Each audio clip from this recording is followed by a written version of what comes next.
I stared at the exam in front of me. My palms were sweating, my stomach twisted. 2 hours, one chance, one question that could change everything.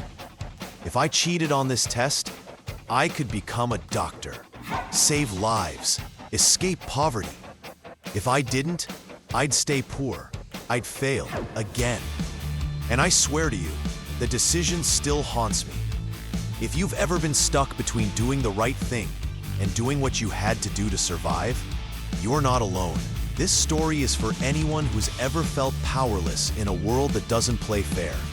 Hit that like button, subscribe, and tell me in the comments, what would you have done? My name is Rehan, and I grew up in one of the poorest neighborhoods in Karachi. My father was a rickshaw driver. My mother stitched clothes at home.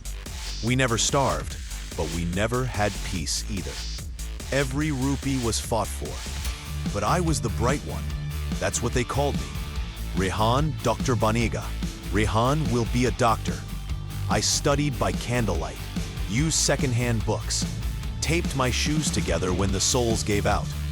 I passed every test, until the one that really mattered. The MDCAT, the national exam. One score, thousands of students.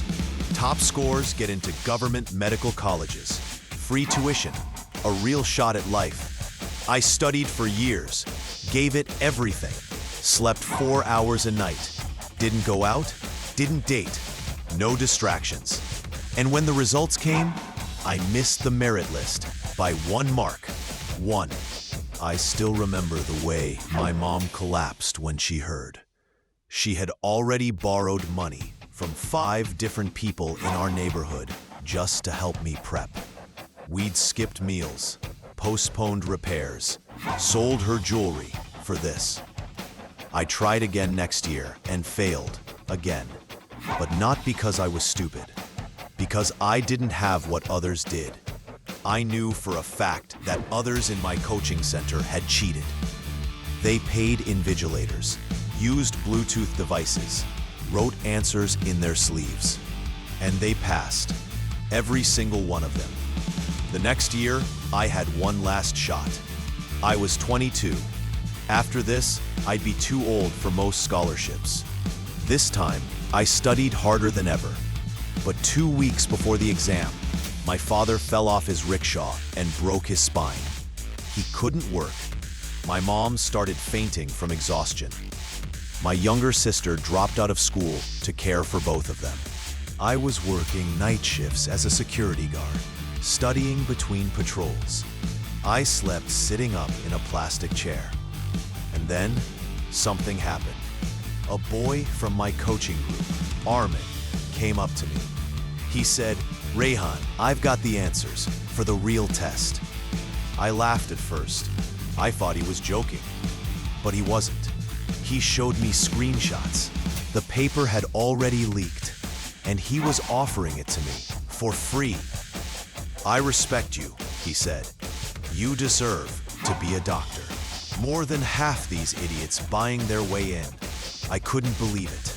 After all these years, after failing when others cheated, I was finally being given the same chance.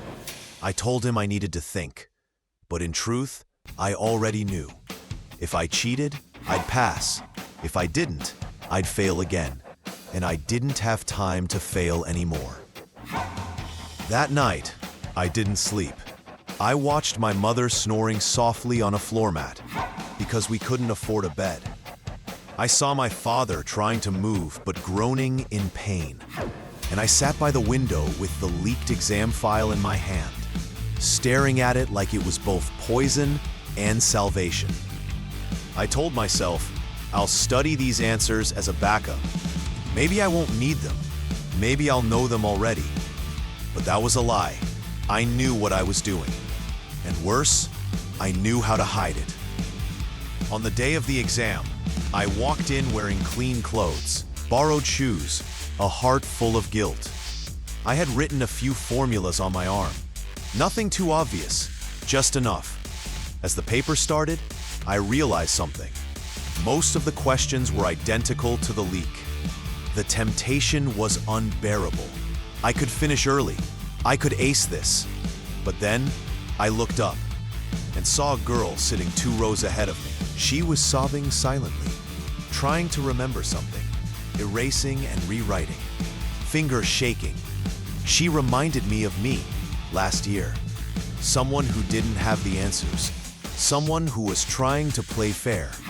And suddenly, I felt disgusted with myself.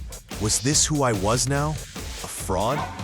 I sat there with the pencil in my hand, staring at the answer sheet.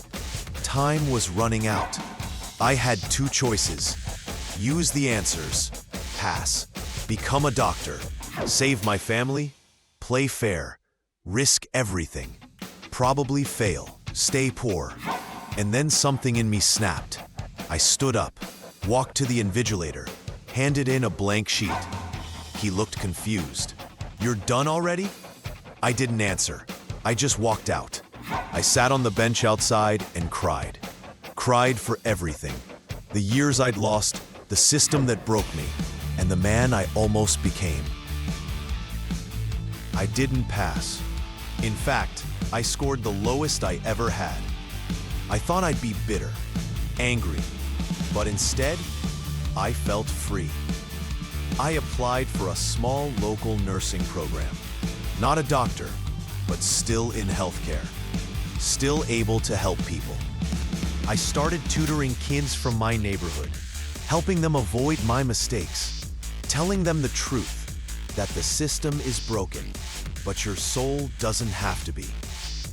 My family still struggles, but we hold our heads high, and I sleep better now.